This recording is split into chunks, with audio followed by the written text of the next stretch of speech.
Entering the narrow tunnel suspected to lead to the nest of a deadly creature, the heroes could smell the distinct and recently familiar scent of dead Urdafan. Harold had heard stories over the years and in distant lands of a creature that fit the evidence so far, a dread monstrosity known as a Gogateth. Preparing themselves to engage this dangerous kidnapping creature, they found it finishing a meal and ready for seconds. Heavy blows were traded quickly with the horrifying, spindly-legged beast, but it was driven off back to its nest by the heroes' deft coordination. And the heroes were left standing where they had found it, next to a pair of strange ebon doors of ancient make. So ancient, in fact, that the mind of the Shaika was able to confirm that it predated the raising of the Isle of Kortos. It predated Earthfall itself. It went all the way back to the Age of Serpents.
What's going on, listeners? Welcome back. And also, my friends across the virtual internet table from me. How's everybody? What they call it? Hanging in there. Hanging in there. Hanging in there, though? okay. Someone give me more energy here. How's everyone doing? Oh, I got plenty of energy for you, Scoot. I'm doing fucking great. I've been making spring rolls all goddamn day.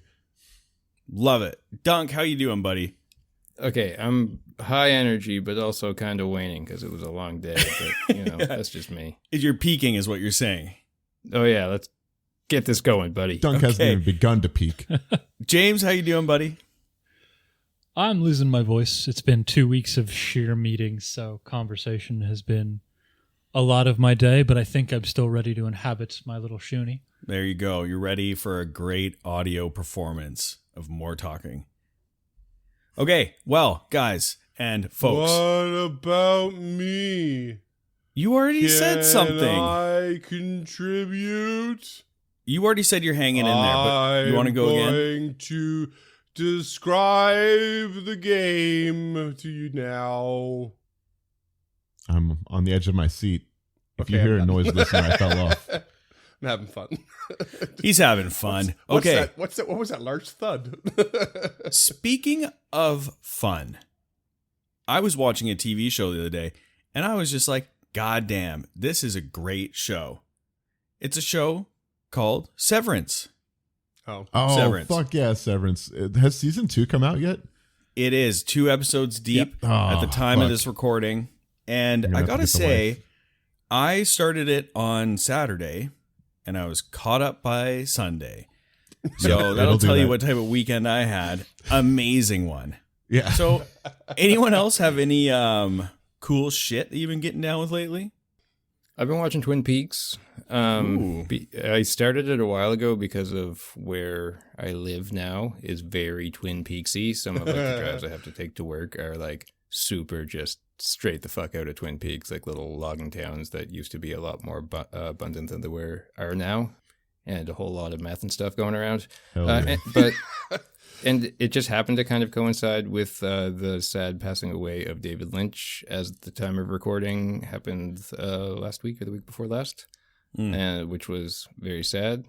He was an absolute artist and one of a kind, and yeah, his shit is all amazing. So I can't wait to get through the slog of season 2 of Twin Peaks, because it kind of slows down, but it picks right back up when the return comes back. Like, it just finished not too long ago. I think I only made it to season 2 and then stopped. That's a common thing. Apparently people like get halfway through season 2 and think it's just the time to stop. And I'm glad I learned that that's common, and you should keep going, because it's worth it to slog through right to the end. Can you just skip season 2? You probably could. I mean, there's a bunch of convoluted storylines that I'm not sure if any of them are going to wind up in a satisfying place. And I kind of get that the whole vibe of, spoiler alert for Twin Peaks, the evil did it. And you just kind of got to go with that vibe. So I don't know.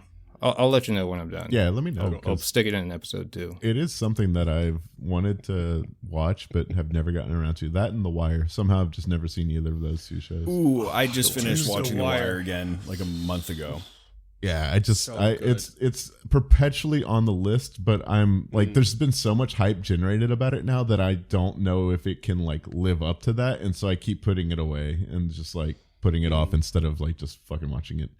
I know that I should just watch it, but To use a very tired phrase, it's just basically a master class in the writing of its genre. You know, it's just. yeah, that's what I've heard. Some people say it's the best television show ever made. Like, that's proper hyperbole. For what it's trying to do, it does an unbelievably good job. Yeah, because I mean, American Dad's right there, and that's the best TV show ever made. So. Yeah, and that's on right after Coronation Street, the best TV show of all time. No, but just in terms of cool shit, I have been watching American Dad in the background of like while I'm doing chores or cooking and cleaning and stuff. And I'm always blown away. I always forget that Scott Grimes, the voice actor for Steve, can just sing like a motherfucker, like just absolutely bonkers level of talent. And there he is just playing a perpetually pubescent 14-year-old boy that it's just like, what the fuck? Like, I love it when So people good. are incredibly talented and use it for silly things. Like, that is one of my favorite like things in the world, is when people are really, really good at something, but they use it for, you know, making people laugh. I fucking Will cherish it. Ferrell's a perfect example of that. Yeah. Yeah, same with John C. Reilly for that matter. Yeah. There's so many people that like I really love like joke metal bands that like Bro Job or just things like that just like they write super fucking technical metal songs, and then it's about having a small dick. Like, it just fucking every time it gets me. Viagra Boys just put out a new song on that front. I've never heard of Viagra Boys. I'll have to check that out. Oh, they got some bangers. Yeah, you'll be in it for sure. Pun not intended. What pun? James, you're always up to watching fun shows and generally have taste that. Archaic, eclectic. Mid, I feel like Mid is incredibly generous. I agree. Very generous. Yeah. So I don't know how many of the listeners know this about me, but I go out of my way to watch a new movie every week. That's usually what I do Saturday nights, is watch something I've never seen before, just so I'm constantly immersed in not only the storytelling genre, but seeing what's out there. It keeps me honest. It's like reading a book a month. It's just something I like to do. Yeah. Recently, I say recently, but Monday, the missus and I sat down and watched the entirety of season 2 of Reacher in preparation for season 3, which I think drops in March. Yeah. I've seen that season like 5 times already, and it's so unbelievably good. I cannot recommend that show enough. Do you like season 1 or 2 more? Yeah, I know. honestly I know. don't know. I really don't know. I really like the new guy that they introduce, Mhm. Dixon. Yeah, Not Dixon. Carla Dixon's the woman. I know what you're talking about though. I don't remember his name either. Yeah, I think he O'Doyle or something like that. He's just incredible. He's just a charisma magnet. Yeah. And Robert Patrick I think that's his name, is just amazing in everything. So I can't recommend that enough. I'm also doing a rewatch of Monster Rancher, which is I think a semi-obscure cartoon show from the mid remember '90s. that. I remember loving it when I was a kid. Yeah. My first online moniker or gamer tag or what have you was Swazo. Oh yeah, My that's very good. first I one. like that. Yeah. Swayze's the big yellow eye thing. Yeah. With the ascot. Yeah, What'd you call me? I mean, the show's fine. It's not, it'll never be Gargoyles. It'll never be Digimon. It'll never be, like a seminal show from It'll the never 90s. be Card Captors. Yeah. Yeah, it'll never be Card Captors. It'll never be Sailor Moon. But it's fine in the background. I don't love it. I would highly recommend everyone go out and watch Reacher. We also just finished Angel, which I also cannot recommend. For obvious reasons. Oh, like how- That was a really good The setup. question started with, what's the cool thing you're watching lately? And James quickly devolved into, here's what I don't recommend, but I'm still watching. Yeah. We did watch a movie called Death Becomes Her. It's like a 1993 with Oh, yeah. It's a Steve Bruce Martin Willis and Bruce Willis, Goldie Hawn, and Meryl Streep, and it was Oh, that's the excellent. one. Okay. That's a great Yeah. movie, actually. I've watched that with my girlfriend probably about 6 months ago, but it's a great movie. Yeah, I've been told it's the spiritual prelude to The Substance, so we watched it in anticipation way. of watching The Substance. Precursor. Hilarious. Precursor, yeah, sure. I don't know what word I'm looking for. They're, as far as I can tell, they're tangentially related, but they're Okay. Just put pre in front of it and we're probably good. yeah, exactly. So yeah, watch Reacher season 1 and 2 because they're both excellent, and Death Becomes Her, really good. All right, Dunk. Didn't I say something? Oh yeah, I was watching Twin Peaks. But also, while I was saying David Lynch stuff, Mulholland Drive is fucking amazing. I watched Mulholland Drive last weekend, and it's just the best movie. I think it might be like in my top 5 movies that I've ever seen now. And Sorry, I'm what? glad that I saved it for a time that I was kind of like ready to watch it. Mulholland Drive, it's David Lynch's movie from like 2001, and it made me really not want to be an actor. Yeah, the last time I watched it, I remember not understanding at all what happened. Yeah, it's a bit of a trip. I listened to the Blank Check podcast with Griffin and David, and they were going over David Lynch at that time, so it was nice to kind of have one of those podcasts to listen to with smarter people than I think that can break it down and fill in those gaps that I didn't get the first time. And then I watched it again, and it was like, whoa, this is a fucking masterpiece. Okay. Crazy. And Freeman, I was, of course, just saving the best for last. Who, Go me? ahead. Oh. Well, I think it's And that's all the time we have. Heading right in. God damn Left him hanging. it. Nailed Get me. Scott, we got to talk about your contract on this show. No, I think it's reasonably common knowledge that I love to watch a repeating rotation of my favorite sitcoms in the background, like before I go to bed or when I'm doing something else. And I decided to revisit one that I'd only watched before once. So I do have to pay a little closer attention to rewatch. But it was Unbreakable Kimmy Schmidt. Nice. I don't know if anyone here has watched that show. Hell yeah. I love that Yeah, show. I've watched a few seasons.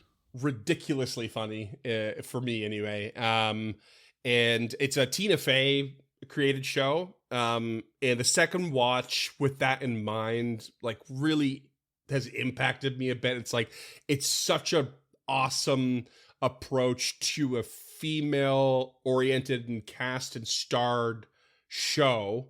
And of course, you're like, you find a Tina Fey's behind it. You're like, of course she is. It's just so brilliant in so many ways. And it takes something so dark and makes such a good comedy twist out of it without being a dark comedy. I would argue it's not a dark comedy. There's dark humor, but it's not a dark comedy. And it has made me realize that I need to finally watch 30 Rock because I've never watched it. Really? So good. Yeah. So good. Here's my hot take for the day. Tina Fey might be the funniest person to ever come out of Saturday Night Live, and it may not even be kind of a contest. I'd agree with that. That's a She pretty is spicy take, but yeah. Outrageously funny. I don't agree, but I like her a lot. There's a lot of okay people out of Saturday Night Live. Yeah. And Tina Fey is just fucking amazing. Yeah. So yeah, that's the main thing that's popped in my head because I haven't had or made time to watch much of anything for quite a while, to be honest. I spent a lot of my free time, reading some Pathfinder books or prepping an adventure, or I don't know, just something other than watching something new. I don't spend enough time watching something new, not anymore. I'm trying to read more than watch more. Speaking as well. of reading, I am rereading Worm because goddamn that story. It's so fucking. I will not. Stop. I really do need to read it. Just you got Cam time. contacted the writers to get me a file that's good for my Kindle, and I still haven't read it. I'm like, I feel like I owe them now. Yeah, like it's like gotta do it. Yeah, it is. Oh God. All right. Well, speaking of hot takes and worms and really annoying things as well, fuck these doors. Yeah. Let's carry on. I don't know what Worms had to do with it, but I like it. I like the energy. No, awesome segue. I loved it. These big ebon black and green stone doors that have a ridiculously complex lock on them. Yeah, I think we kind of just fuck off and keep heading west to our objective, though. Yeah. Junk is what I say about these doors. You don't want to use Nick's incessant door knocker. We have to wait a day. Oh, did you already use it today? Yeah. To go into the boathouse. That's right. I forgot about that. And it was worth it to Yep. get that grounding spike. And to hear me groan. Yeah, that was a side benefit. Oh, yeah. The order for Galantine, I put in an order for 3 more insistent door knockers, by the way. Oh, did you? Yeah, I No. don't recall that. It's not noted in the calendar. So It was an email, okay? Yeah. Oh, look. Oh, I forgot to send it. Is that an Inoki mail? That's right. Oh. Minus 1 hero point for Freeman. And speaking of funny, that was not. What do you want to do? You want to go back towards where the creature ran away from you all, or do you want to venture forward into more unknown caverns? I mean, unless we're chasing it down to kill it, I don't see a reason to go back. I kind of wish we had killed it just because, I mean, that thing third partying us in another encounter would be bad. For all of the let's clear the area so nothing's at our back tactics that you have all made over literally years of making this podcast, you now have a moment where you have a creature that's terrifyingly dangerous at your back that you know of. I for legitimately sure. had something to stop it to, but you were asking like, "Oh, are you really going to do that?" And I was like, "I guess not. Never mind." What? No, I Never don't let remember. Freeman. I want Freeman to get to do cool shit. Like we have bullied him in so many fights now at this point that I'm like, do your cool thing, Freeman. Yeah, this you is not the deserve time it. to start listening to Freeman. Yeah. I'm sorry, Cam, but this is an us versus him thing. Oh, okay, I understand now. Antagonistic relationship. I will adjust accordingly. Yeah. Like the whole GM, like, oh, the GM's just playing along or helping us have a good time. No. We take down Barn. Okay. Barn is a bastard man. This is a barn raising, but like RAZE. There you go.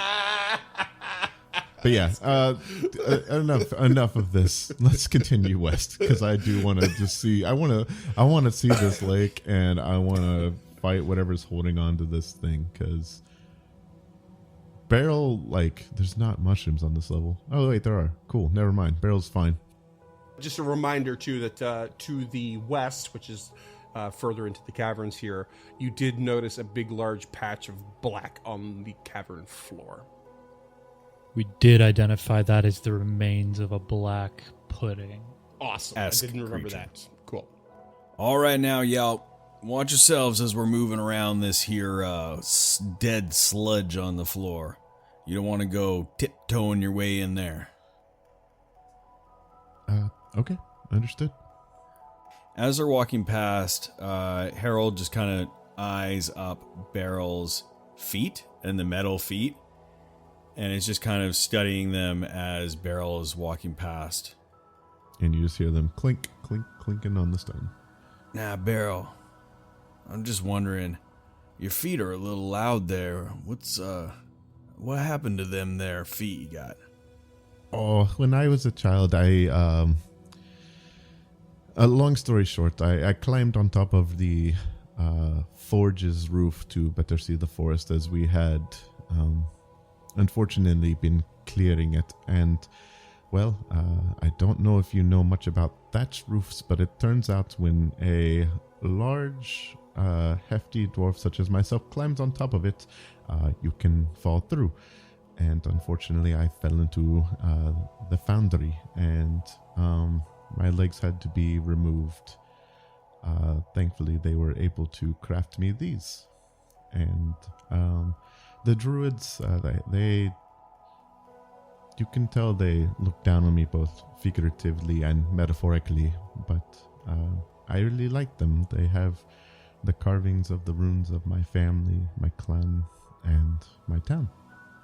Gods, that is horrific. Oh, it was a long time ago. You weren't even alive when it happened. I'm pretty old. Or at least I feel that way. Oh, you don't look a day over... She looks at you engaged. 30? I can never tell with humans. That's very kind of you to say. You strike a rakish... what's the word I'm looking for? A very clean... No, not clean. Sorry, common second language. You are very handsome, Harold. Well, thank you very much, but I got some of this leather armor on me is older than 30 years, so I do appreciate that. Oh, are you closer to 100? Feels like I'm getting there some days. Okay. Especially after I got taken down by that creature there. And it'd take a few years off the old life. I'm glad that you're moving well on those, and sorry that happened to you. If you ever need to, I don't know, get some leather on the bottom or something to sneak a little better, you let me know and I can help you out. I will do that. Thank you. I'm half inspired to give Beryl a status penalty to stealth or an item You could penalty. give me the noisy trait. Yeah. Yeah, Whatever. yeah. But a +2 to performance for tap dances. At least. Yeah, and hook me up the handsome trait. Come on. Not until they're trained in acrobatics or performance. Have you met a deep gnome named Glashram Dur? The two of you could put together a wonderful tap dancing performance. I have not, but he sounds delightful. He was a hell of a deep gnome. How deep was he? Hella deep. Hella deep. He said it's hella deep. I don't think Harold knew Glash. I don't think so. I don't. No. No one here knew Glash? No one here knew Glash. Saw him in passing. Nick knew Glash? Just Didn't it? barely. Okay. I don't think we really made much of it, but It's crazy when you get the full turnaround and you realize, oh shit, there's some like full story arcs that are passing information Gone. to the current party. I heard he was a great deep gnome. Okay, so you travel along through the caverns here, having a delightful get to know you conversation. I love those. We need more of those always in everything we do. And you're heading west, and nailed my cardinal direction. Thank you. And it branches out to a little bit to the north, and then a tunnel that does go to the south. You can immediately tell the southern one does open up into some water. You assume some part of the lake that you have not seen so far. So Harold, rounding the corner, sees that. I think we should head down this way if we're skirting along the lake. I see some stagnant water up ahead of us. Oh, but I see mushrooms. Can we go look for a moment, or do you want to head north? I picked last time. It's okay. We can. Did I say north? I thought I said south. Oh, I may have misheard you. My ears, they're very red. It's hard to get your directions underground like this, but To be South fair, would he be- said down, but we're not really working with elevation. You don't know that. So as you head to this tunnel, you realize that there's basically a little bit of a crumbling stone bridge that exits the tunnel and opens to an island on the lake.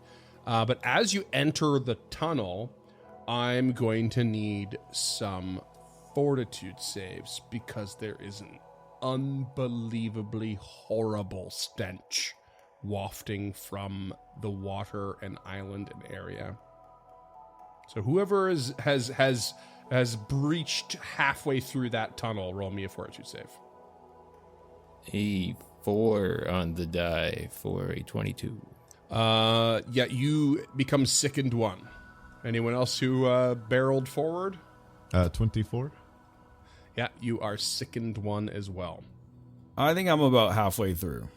33 for rough, but he also has a blunted snout, so if that's a success, he gets a critical success. If that's a fail, he gets a success. You have stopped the aroma from entering your nasal passage in some capacity. You're good to go.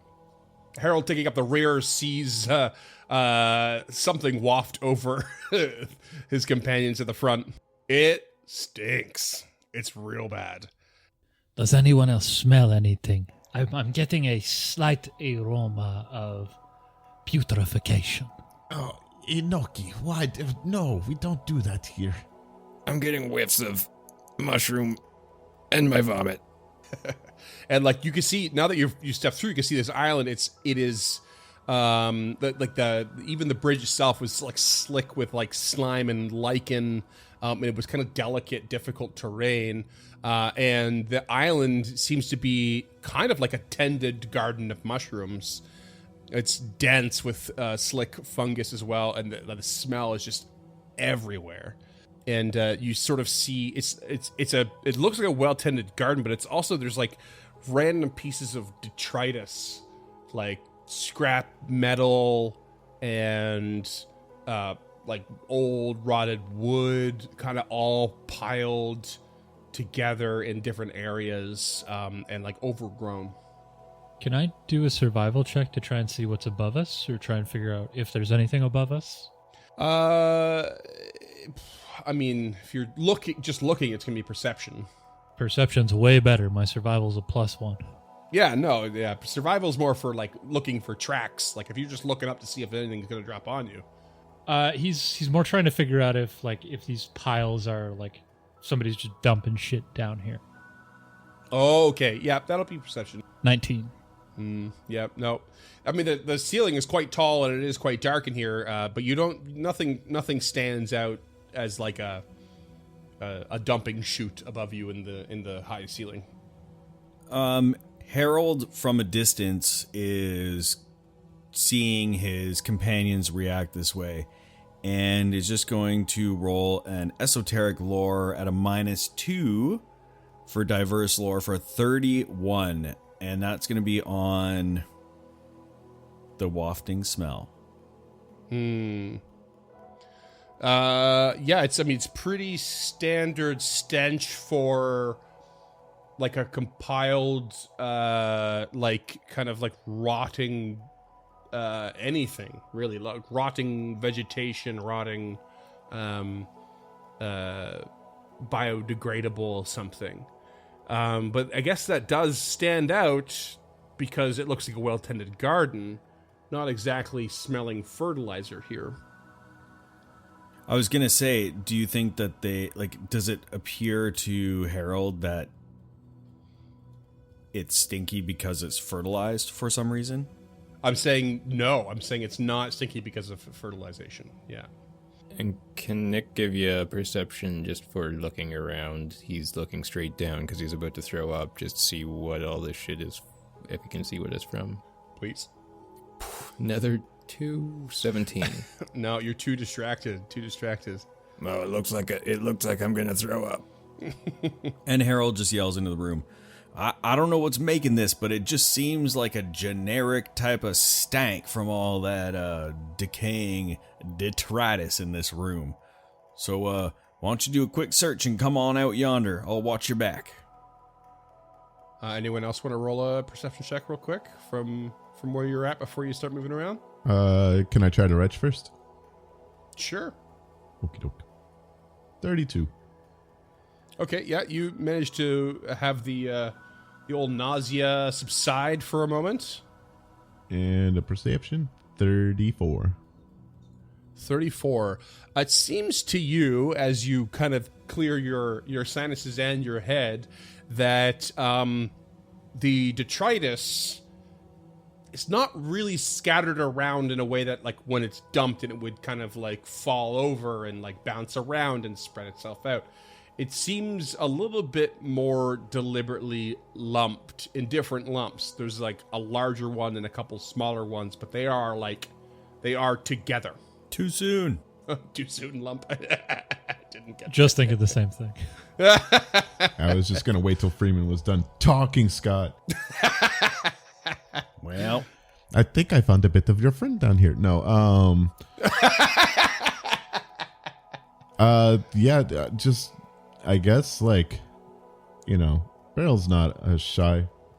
Let me tell you, they look like refuse piles, but, like, deliberately piled together.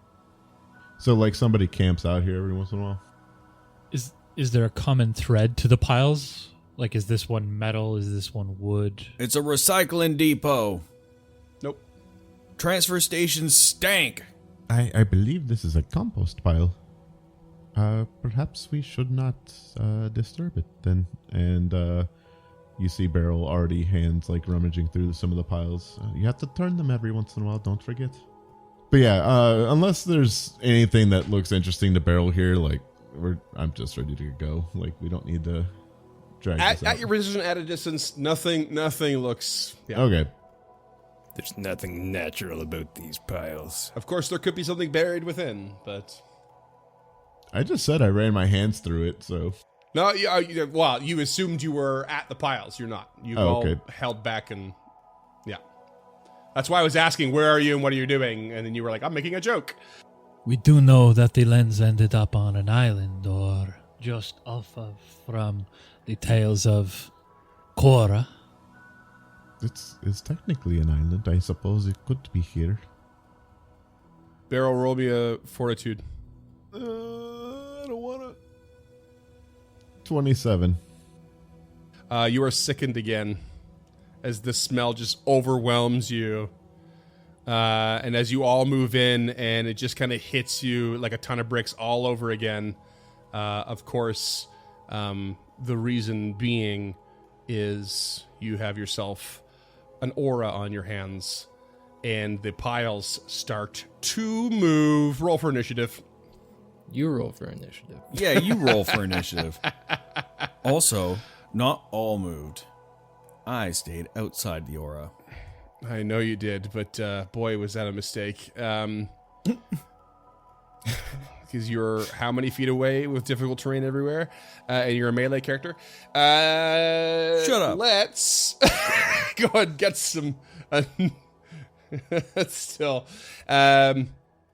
let's get some initiative going because these piles start to stir.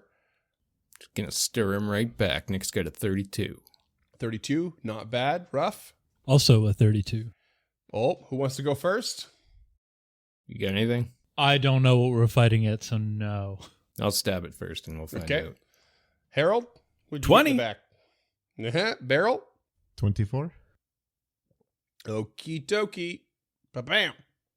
Let's start the initiative with Nick. Can I just attack the nearest moving pile? Hold on. Let me just reveal the piles that are stirring. Ooh. We got a bubbly pot of piles to stir. The larger one looks a little bit something like this. Ooh, yucky. Oh, cool. Horrifying mound, okay. And the small one looks a little bit something like this. Aww. Cute. Ooh. Cute horrifying mound. Almost cute. But they are just like they are just like moving piles of trash and wood and metal and like just like oozing, sewer or garbage water out of a dumpster, like it's really gross. You dog water. What do you got, Nick? What do you want to do? Okay. Nick, first action is going to recall knowledge. First action is going to retch. Actually, let's get that. Let's get that out of the way. Okay. Oof, Jesus Christ, a 2 on the die for a 19. No, that's a failure. Yeah, I figured. Second action, he is going to stab the big mound next to him. Okay. 33 to hit. That will hit. So it's close. It's close. I can read you like a book, Freeman. 21 damage, 15 Okay. piercing, 6 sonic. Okay, all that seems to go through as you stab this, like, roiling pile of refuse. Sweet. And third action, he is going to take a step back. Okie dokie. Not to be a buzzkill, but does difficult terrain come into effect? It does indeed. Everything here is difficult terrain, so you can't step. Ooh. You have to stride. So you might have to risk the old reactive strike. It's being on slippery terrain as he is. I'm just going to take him at -5 and not bother. 30 to hit. That will miss. Or clang off of some part of its body, at least. My ability to read you like a book has come into question. That's a turn. If you remind me, I will try to tell you why I responded the way I did. Raphael, you are next. Okay. I think he's just gonna go with fire and do 3-action Scorching Blast. Okay. So we'll just concentrate on the one closest to him, and if it dies, he'll move to the one in the back there. Gotcha. First is a 31 to hit. That is a crit. Okay. Oh. So that'll be 9 points fire and 1d6 persistent fire. 9 points? Did you roll crit on that or no? There wasn't an option. I don't think when it crits, I think it's just the fire damage.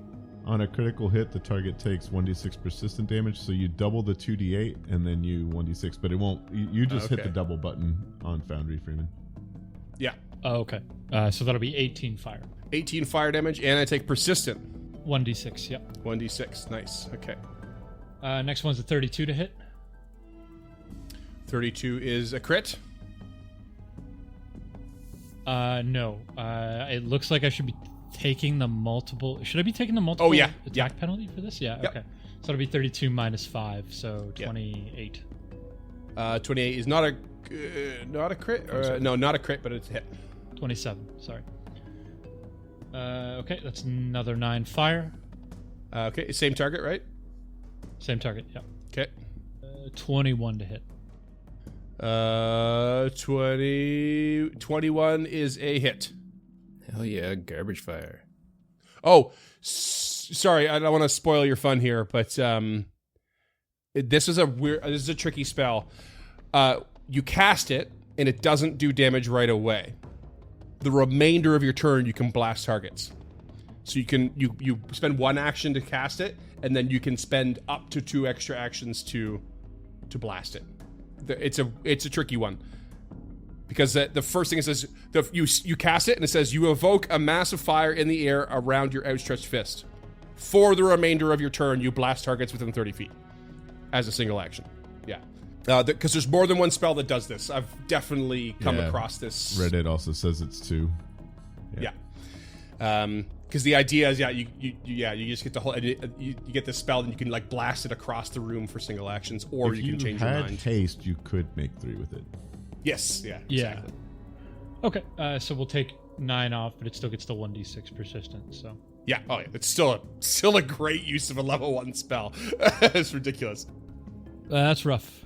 Okay. Love it. Next up is the one that you attacked, which is going to reach out a claw at Beryl, who is within reach, and is going to do so and with Beryl off guard because of their ability Hide in Filth. And Beryl has not gone in the initiative yet, so it's a little little homage to some 1E rules there. But I rolled not great for a 20 to hit. That is a miss off guard. That's a miss. Okay.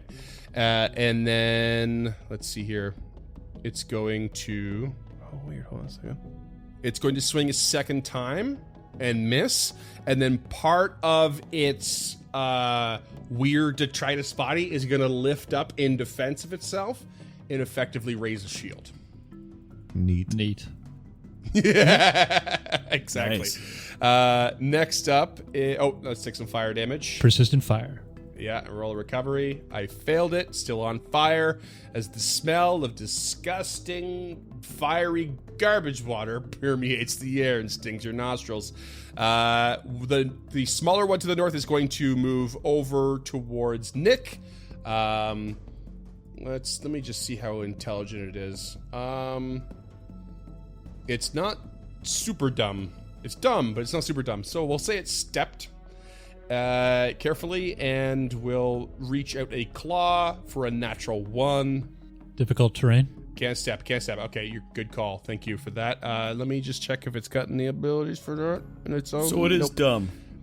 Go ahead and give me a reactive strike if you want. No, I'm going to use dodge away with my reaction instead and take a 10-foot step, which will turn into a 5-foot step to the east. With my natural 1, you bastard. So it moves forward, it swings, you dodge out of the way, and then it's going to shoot some of that garbage water at you from a distance, which is an 11 to hit.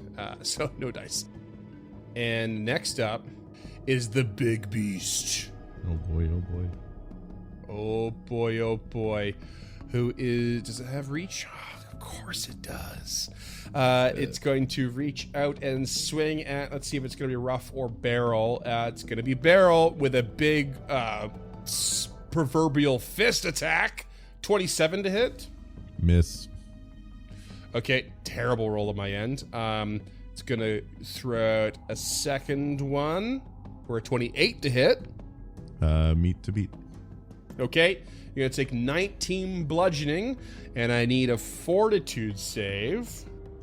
Okay, and I am going to go ahead and use my reaction to shield block that, dropping it down to 6 points of damage, and then I'll give you that Nice. fortitude save. 34. 34, you are okie dokie. And then it will, I'm just going to go ahead and swing again for 24 to hit. Just like big lumbering swings of garbage coming at you. Beryl, you're up. All right. Beryl is going to click her feet together and just suddenly leaps to right on the edge right here Okay. with her boots Okay.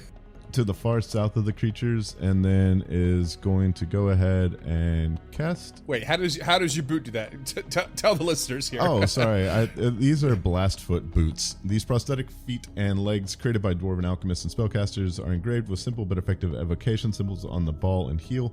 I can leap with a single action once every 10 minutes, blasting me 30 feet through the air. Rocket boots. Oh, it casts the spell jump on you. Yep. It's awesome. Iron So Druid. good. Yep. We're going to go ahead and you just see the air get colder and colder around Beryl as it whips her mossy-like hair around before clapping her hands together in a cone of cold, now known as Howling Blizzard, drops. And I need reflex saves from everyone. From everyone. Oh no. Amazing placement. 60-foot cone. The placement's Amazing. perfect. Oh my god. Just barely whipping past Nick Cage. Yep, a little bit of rhyme forming on his scales. Yeah. I'll go clockwise, starting with the small guy next to you. 11, 22, and 19. And then the big guy is a 35. The 35 will succeed. Anything under a 17 is a critical failure. Anything under a 27 is a failure. And you're going to take Okey-dokey. 37 points of damage. Okay, so Holy shit. yeah, the first one is blown to pieces. I think they all with a mix of persistent fire and a blast of cold. Yep. And then we're gonna take regular damage for the other two small guys. All right, or no, half damage. You said, oh no, you're right. It's regular damage for them, and then half for the big one. What was the DC? 27. 27. Okay, thank you. Yeah, 37, 37, and half for the big guy. Bam, 18. Awesome. Amazing. And then great when intro to showing your true powers. Yep. And as Boom, this in the air. Arctic Rime covers their bodies, and they must make a fortitude save, otherwise they take a -5 status penalty to their speed for 2 rounds, -10 on a critical failure. Hot diggity damn. Fortitude. 22. Fail. 21. Fail. And the big guy's 37. So little guys are -5 feet. Nice. I don't think it'll come into effect, but it was fun. Mm-hmm. That's my turn. Worth it. Harold, what you doing back Harold will move 25 feet into the room and into the stench. there? Your difficult terrain as soon as you hit that bridge. Okay. That's a bitch. So Slippery bridge. So you can move 5 feet, and then every 5 feet costs you 10 feet. okay, so I can move that far. It's halfway across the bridge, listeners. Still very far away from combat, it feels like. And I'm gonna roll a exploit vulnerability. Probably for the best. Okay, and so that is gonna be on the big guy. So I have noticed here that they have no highest weakness. So I'm going personal antithesis. Success with a 31. Personal antithesis to get some extra damage in there. And then I will move an extra 10 feet with my final action. This thing ain't weak to shit. Just go to town, y'all. Of course not. It looks like it's half made of shit. You guys didn't tell me you were going to town. I didn't prepare for this. That's your turn? That's it. Okay, and we got a little guy over here, the last in the round, who's going to move its way over to Barrel because it's the nearest target, and try and swing a couple times. Miss. What was your AC again? Yeah, miss. Miss. Top of the round with Nirkaj. Nirkaj. Quick puke on the ground, 28. Meet to beat. Very good. Hell yeah. You are immune for 1 minute. Oh, yeah. Harold, go ahead and throw a fortitude at me and retroactively. 27. Yeah, it's a fail. So you are sickened, but Nick has shaken his sickened off. What do you get? Oh no, he got what I got. He's going to take a stab at that northernmost little guy. Yeah. He wants to clear the field a bit, I Good call. think. 27 to hit. 27 hits. Anyone who's ever played an MMORPG, you got to clear the ads. 19 damage. 19 damage. Okay, still up, but you've flung some of its weirdly formed body away. I hate garbage so much. 28 to hit. That hits. In 23 further damage. And that's death to the tiny creature. Well, tiny, he's medium, but, you know. Yeah, he looked like a pretty big feat to Nick because they were probably of pretty similar size, and that's a turn. And that's your turn. Okay, one more body off the battlefield. Ruff, what do you got?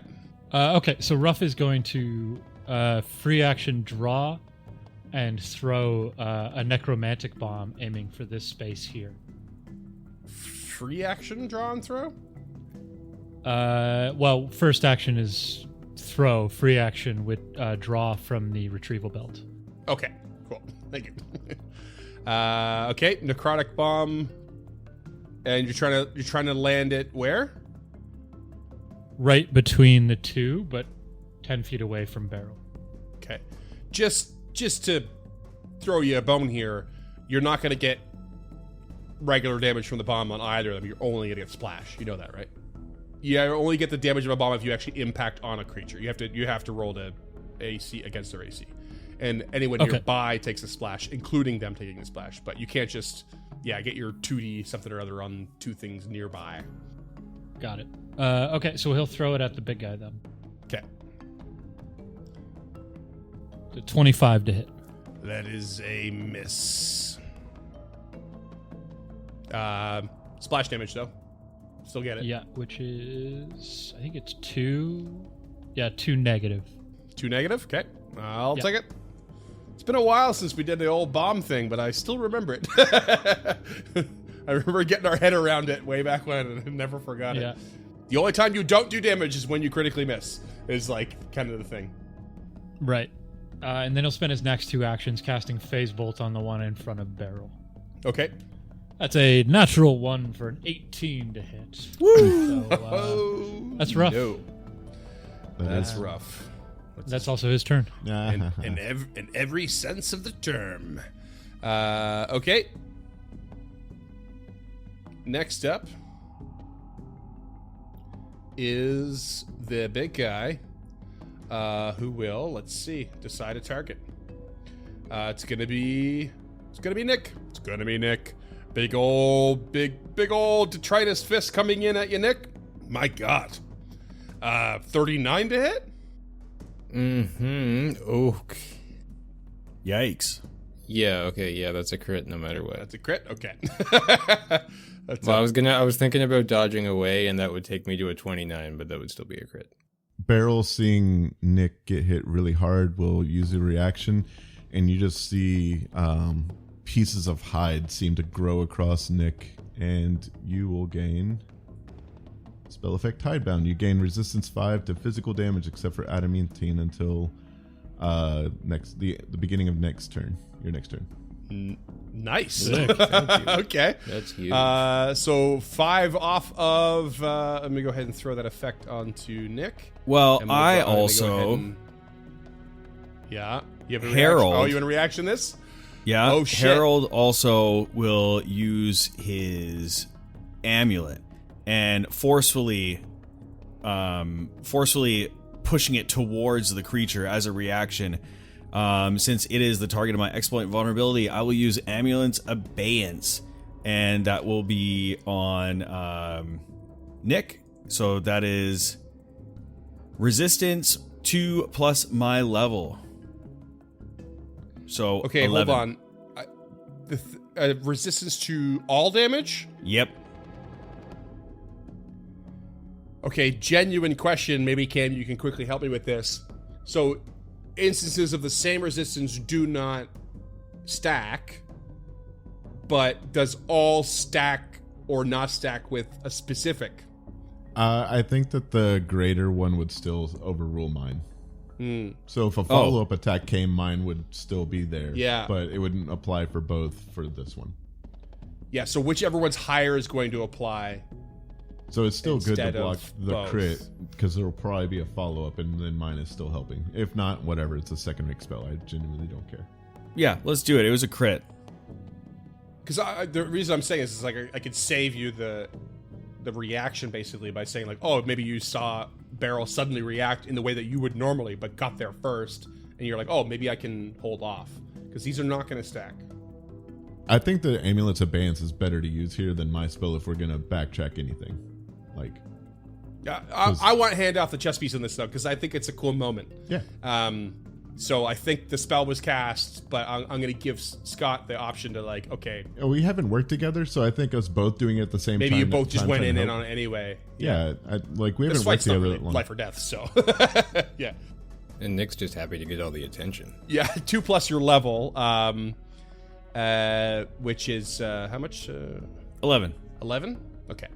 Okay, so Nick will, instead of taking full damage, will take 47 points of damage. Oof, that's still a lot. Still a lot, yeah. And I need a fortitude save after you've been smashed. 32. 32 is... I'm pretty sure that's okay. You're okay. Yeah. Okay, and that was the first hit. Let's go ahead and swing a second time for a 37 to hit. It's another 22 points of damage. Roll me another fortitude. 34. Don't forget. Okay, your you good? resistance. Oh yeah, don't forget your 5 resistance because the hidebound is still on you. So take 5 off of that. Right. Good call. And big old third swing because why not? 15 to hit. Yeah, not gonna happen. Okay, this time he's going to use dodge away as his reaction Okay. and move northwest 5 feet. Okie dokie. And Barrel, you're up. Barrel is currently still pretty quick. I think I can make it here to flank with Nick, and then is going to go ahead and just cast electric arc on the 2 creatures. So I need reflex saves from both of them. Okay. Hell yeah. Little guy's got a 19. Big guy's got a 20. They both fail, so you will take 17 points of damage each. Oh, nice. Okay. 17 and 17. Very good. Cool. That's you, Harold. Yep. Yes.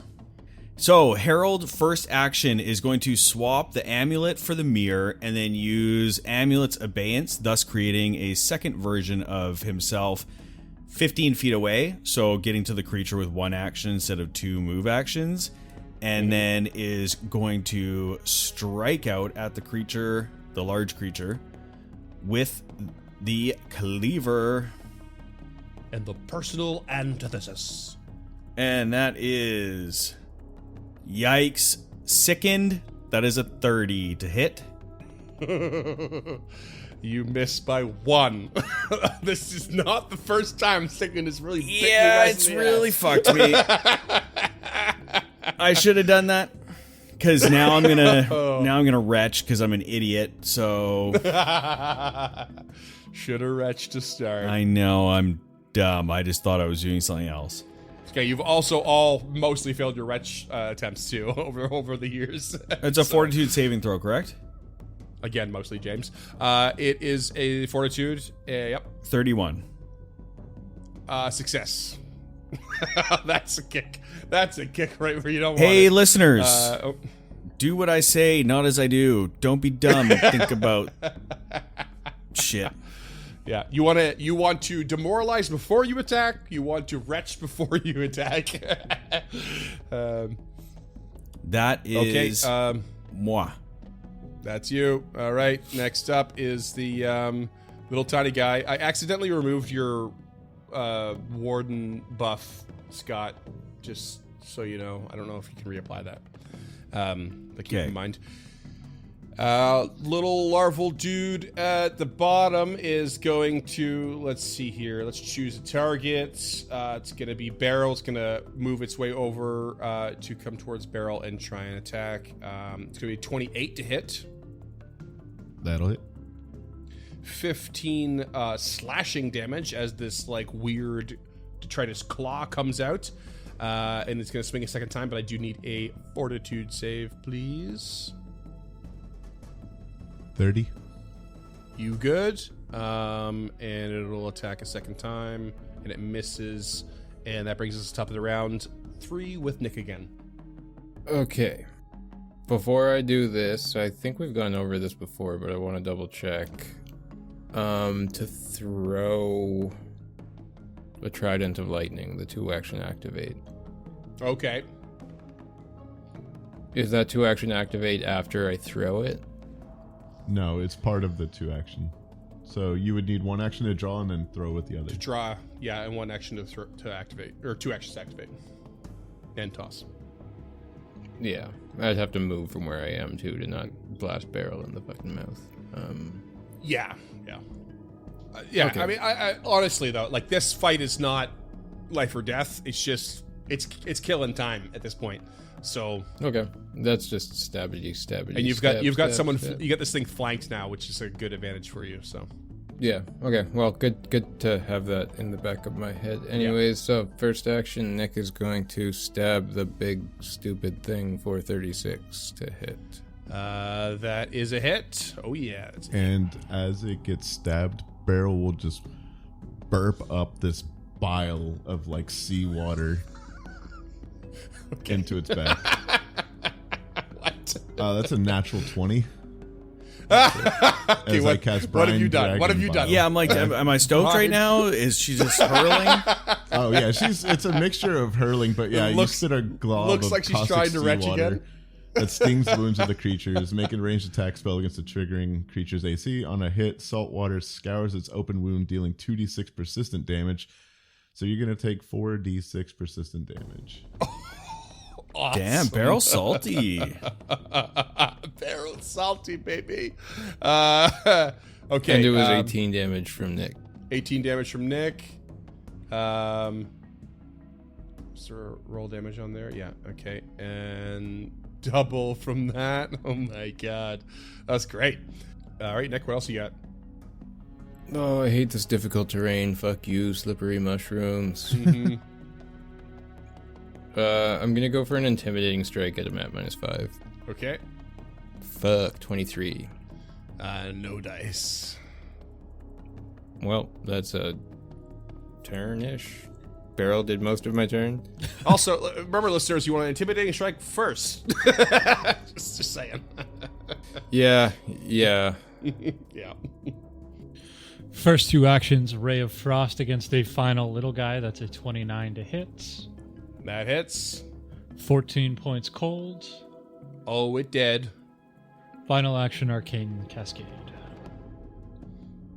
Okie dokie.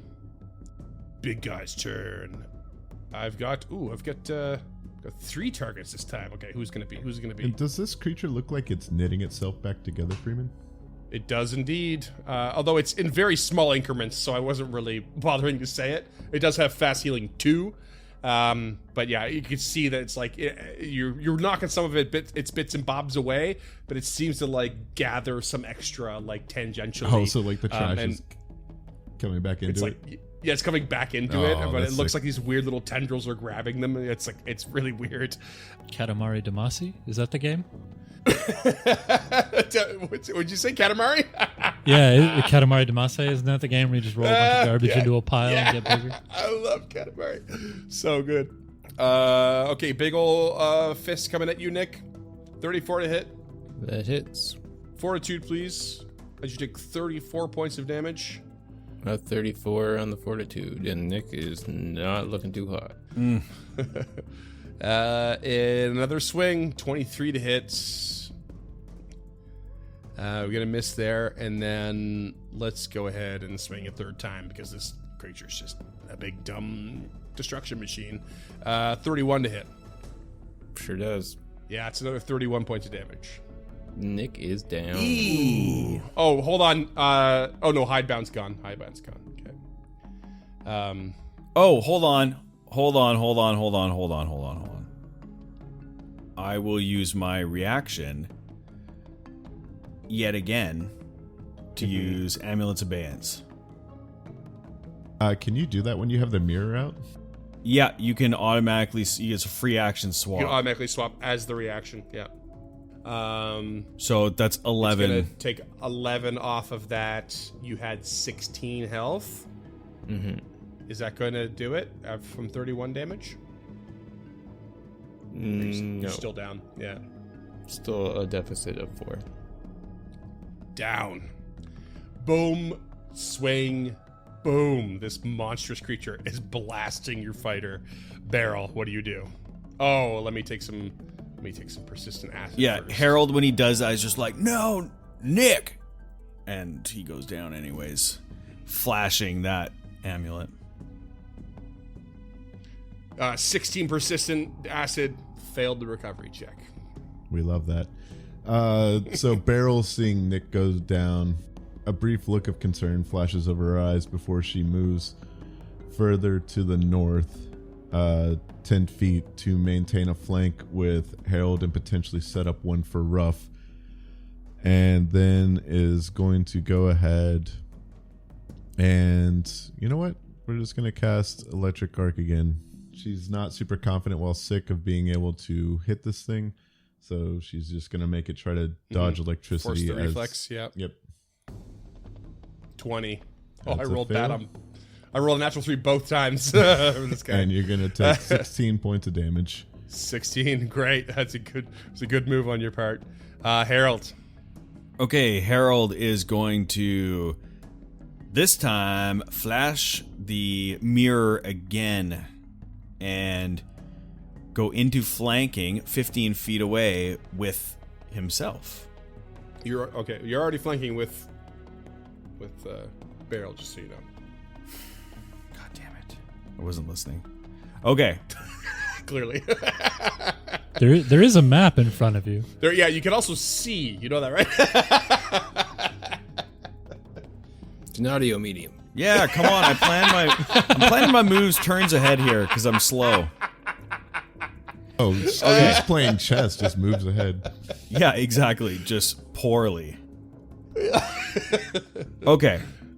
Harold's going to strike out with the cleaver. Flanking with barrel, I might add. That is a miss. 25. Yes, that's a miss. Son of a bitch. You know what? I'm just going to go map -4. 33 to hit. That is a hit. Okay, so 18 plus 6 is 24 points of damage, and then it has persistent bleed. Ooh, it's double persistent now. Loving it. And then as my last action, I will intensify vulnerability on my amulet. Okay, what does that do again? So essentially that kicks up to the next level of my amulet's abeyance. And essentially it also has whatever it was before, the 11 points of DR, but then also a +2 status bonus to AC and saves. Oh, okay, cool. But you to your target of abeyance or just to you? Target of abeyance. Oh, cool. But I have to use, but basically like I use the action this turn and then I have to use the reaction before next turn or it goes away. Okay, cool. All right, Ruff, you're up. Did Nick go down to a crit or just a regular hit? A regular hit. Regular. Okay. Ruff will first action stride and second and third action spell strike. Hell yeah. Been waiting for this. Let's keep the Ray of Frost going. That is a 21 to hit. You get yourself a hero point? I do, You yeah. got 2. I do, yeah. Just looking at my shit. Yeah, I'll throw up a hero point. Let's get this done and over with. I hope. That's a 27 to hit.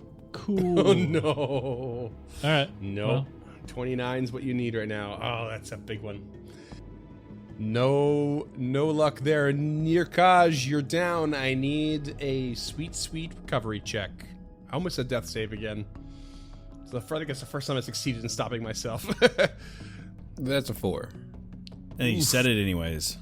Yeah, I had to at least acknowledge it. That is a fail. You are down to dying 2. This creature takes 2 HP back, and let's see who I'm gonna strike. Oh, we've got all 4 options here. I'm not including a Nohi because he's just blending so well into the other mushrooms. Let's roll a d10 here and see who we're gonna strike. Because I'm sorry, but I'm not discluding Nick right now. That's what am fine. I doing a d10 for? You haven't gotten enough hate from the listeners. Freeman's lately. a bastard, man. I told y'all just earlier. Yeah, I was gonna say that you're fighting an Ophalth, and it says fully grown Ophalths capture victims and slowly eat them alive. well, Nick isn't alive anymore. Yeah. That's not true. We're targeting Barrel. Okay. 35 against you, Barrel. 35 will hit, but not crit.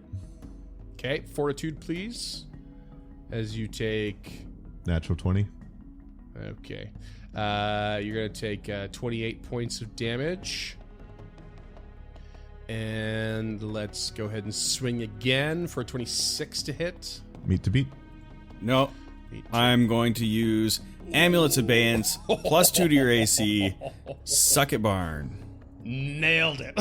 So Yay, good. look at Squeako. I'm not at all Take a disappointed cam point. in this fight because it's like it's just one of those fights. Okay, and third swing misses. Barrel, you're up.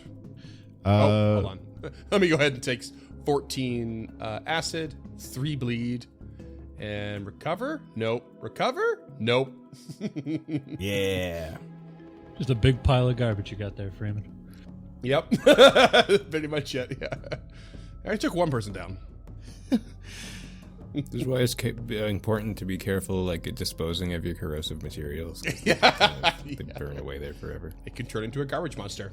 Beryl will go ahead and slam her fingers into the ground and start to tear it apart as she casts Crushing Ground.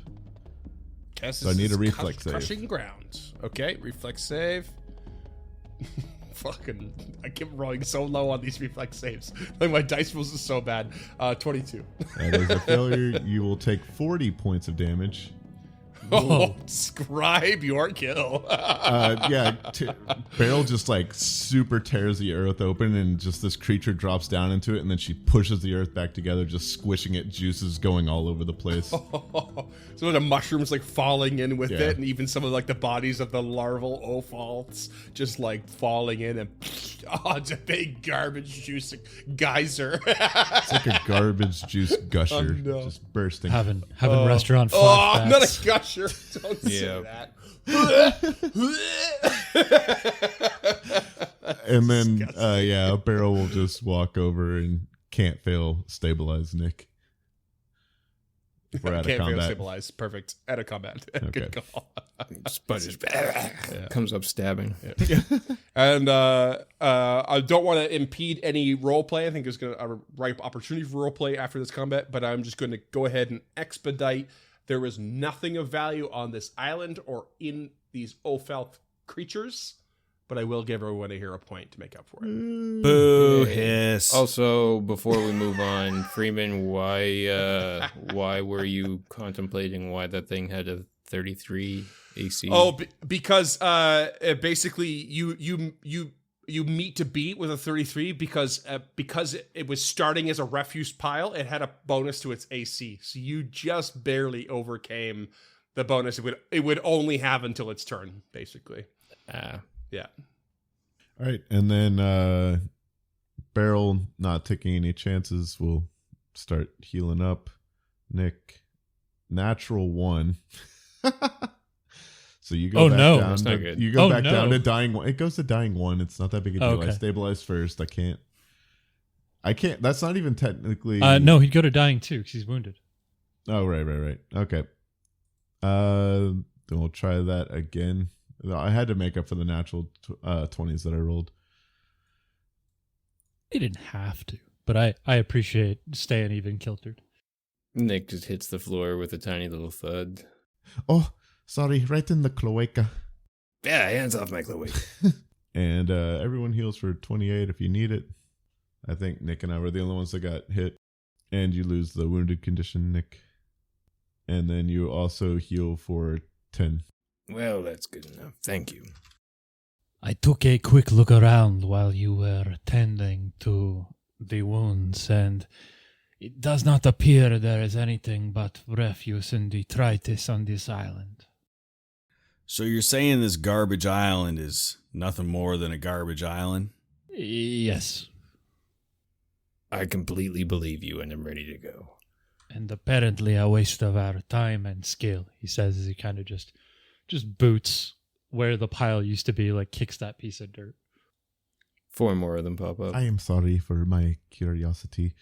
And we'll keep healing Nick and herself. Nick, don't forget your plus 10 for 10 minutes from the Aeon Stone. And we will heal for another 20. Nothing 10. to apologize for, Beryl. This is an island and we seek an island. And it has so many lovely mushrooms for you to study. It appears most of them are dead or dying. I think that they are overwhelmed by the toxicity of these creatures. And as you're mending some wounds, you realize every 60 seconds or so you feel as though you are trying not to throw up, and from the continual stench. So perhaps you move yourself out of this area to finish the job and retch as needed. So I assume you don't go for a swim and you head back into the cavern. Correct. That is correct. Ruff was thinking about it, but no. Go back to the cavern. Ruff just dipping a toe in real quick. He is a fish seeker, and he can walk on water. So, God, I can smell that in my cloak still. Reeks. Yes, it is not very pleasant. Press forward then. Yeah. to the north. The uncharted north. Your nose starts to bleed. Freeman, you haven't made that joke in a while. Was that? Oh, sorry, I wasn't listening. Oh, we're just over here Wow. breaking the fourth wall. Classic. Ruff, I cannot help but notice you seem to know a lot about this place. Is there any particular reason as we keep walking? The truth is, I believe this cleansing the evil from this place is what brought me back. This is not my first life, I suppose. I remember vaguely swimming the river of souls before a hand reaches down to me, offered me aid to come back here, to cleanse this place. And with that hand came knowledges and lives and visions, things such entangled with my previous life as Raphael. That's a knowledge of the abomination vaults and the dark god of Nimbaloth comes with it. I see. So inside you there are multitudes. Many voices screaming, many voices trying to aid and push and pull. It is maddening some days. It makes me feel as a husk, a vessel for power, not entirely of Raphael. Think of my soul as your body, whereas the Shaika is your fancy new boots. Barrow will laugh and just chuckle. Well, it does seem like quite the burden to bear. If there is anything I can do to help, just please let me know. Appreciated.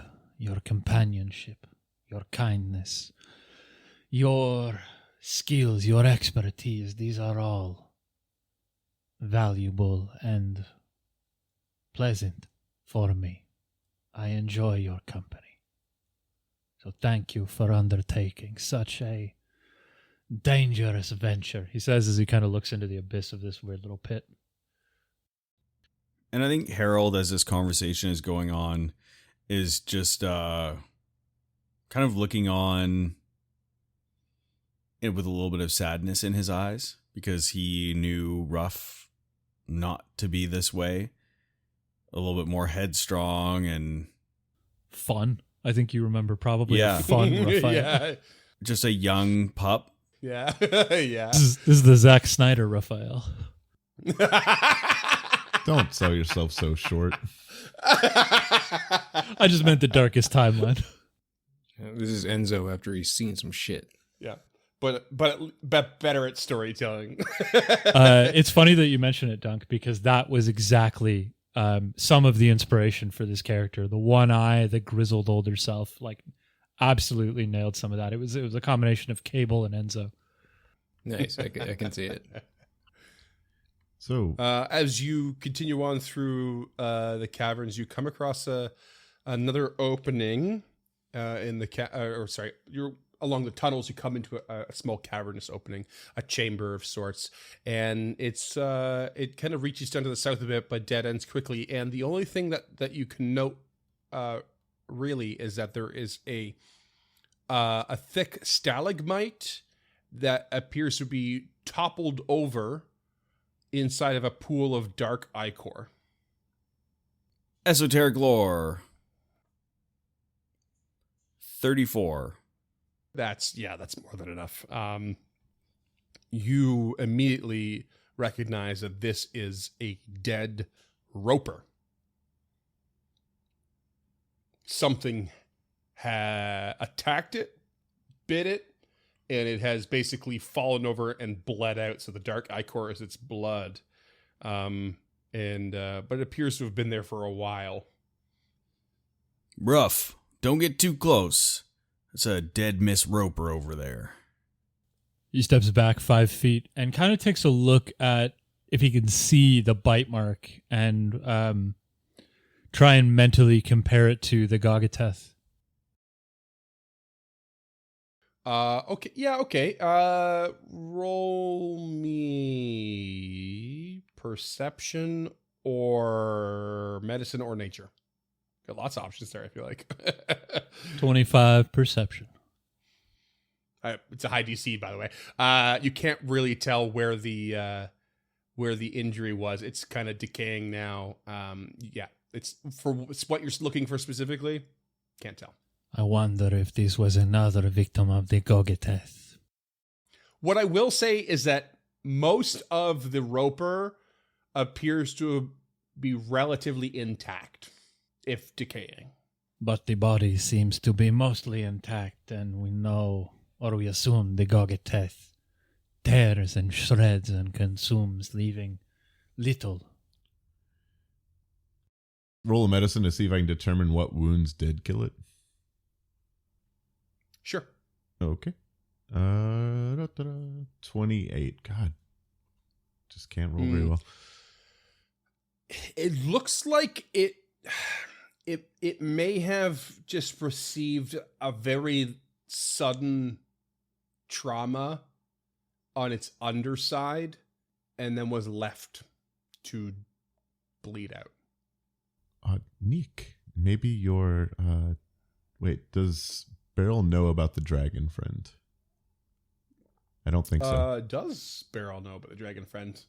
I mean, you would have been caught up in some capacity of the story so far, so you would have known the dragon was met, I'm sure. But Nick has not availed anyone of like the details yet. The only thing that he hasn't revealed like the full like extent of his plans, but they know that he met the dragon. Oh, this may have been killed by your dragon friend, Nick. It is one severe blow that seemed to take it out entirely. Oh, I don't know. He seems like a pretty nice guy, but... Oh, ropers are not nice. Can I do a perception and find out if that was by the dragon? Maybe he was helping us. We rolled a natural one on the perception. No, that's definitely not him. Nick's just way like too big looking for the that. other direction, trying to like avoid the situation entirely. That's natural causes I've ever seen. Oh, okay. looks like it shit itself to death. Nice. Wait. And Beryl will hold up I see glowing lights up ahead. Harold avoids notice. You venture a little bit further west through the tunnel, and you find yourself quickly meeting another chamber with a jumble of fungus that grows in the center of the area. And there is a large decaying corpse of a lizard that lies amid the fungus. Look. Can I roll a medicine to see how this one died? Sure. All right. Come on. 34. 34. Yeah, this one, it looks like it was attacked by the roper, but managed to escape, but still died of its wounds. This place seems to be very violent, and the scraping together of power seems to be very tenuous. Each group seems this one seems to have been attacked by the roper but then died of its wounds. I mean, everything down here has tried to kill us, and we have tried to kill everything down here, so maybe this is just the way of things. It is called the hunting grounds. Oh, I see. This makes more sense now. And Beryl just quickly darts an eye, thinking that they saw an invisible creature with a plasma cannon on its shoulder walk by. Yeah, and this is a very much a one of the giant frilled lizards that the drow have domesticated. Okay. Yeah, we'll do a quick search around in here just to see if there's anything neat. Sure, yeah. Like, move yourself about the room and take a look. And Harold does a thorough search. ooh, Rough love good thorough guards shirts. to the west. Okay. Nichols thoroughly search as well, go in the other direction. One of those go-to feats these days. I love it. Sometimes you just gotta find shit. So you're taking a look around, and you spot a pretty large variety of fungus and mushrooms in this particular cavern, and some of them definitely bioluminescent. It's quite pretty in here, and if a slightly gruesome scene as well. And it really hits you that you're like, oh, we are experiencing, and I think maybe most of you would be familiar with this, but especially Harold, I think, would be really familiar with, like, this is wildlife at its finest. This is two different things that nearby that encountered each other and perhaps saw death because of each other. And neither of them won out. Neither of them got their meal. Neither of them were able to continue on. And it's one of those cruel moments of nature, and one of those sort of sad existential moments of life's rough. Life is death. Life is pain. And it occurs to Harold very suddenly when he feels, with the natural 20 you just rolled, a shake in the ground. Your perception in this moment makes you realize sometimes there's a third party. And suddenly the whole cavern starts to vibrate and shake and like nearly knock you all to your knees. It's like, like everything shakes. It's like an earthquake happening. And out of the northern wall, right next to Harold, right next to Ruff, right next to Nick, in fact, right next to everyone, because a huge creature that looks like this bursts out of the stone wall like it was a piece of paper at a hockey game that everyone skated through. Boom! Stones go flying. And that's where we're going to call it. By Scode, it's an ambush.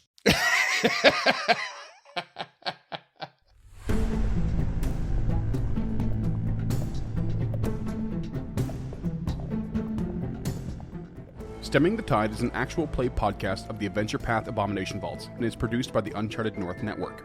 Stemming the Tide uses trademarks and/or copyrights owned by Paizo Inc., used under Paizo's community use policy. We are expressly prohibited from charging you to use or access this content. Stemming the Tide is not published, endorsed, or specifically approved by Paizo. For more information about Paizo Inc. and Paizo products, visit paizo.com. Music is composed by Will Savino and artwork by Greyhood. Stemming the Tide is recorded remotely using Foundry Virtual Tabletop. If you wish to connect with us or support this project and projects to come, we can be found at unchartednorth.ca, patreon.com/unchartednorth, and on all major social media platforms. Links to all credits can be found in the episode description and our website. Thanks for tuning in.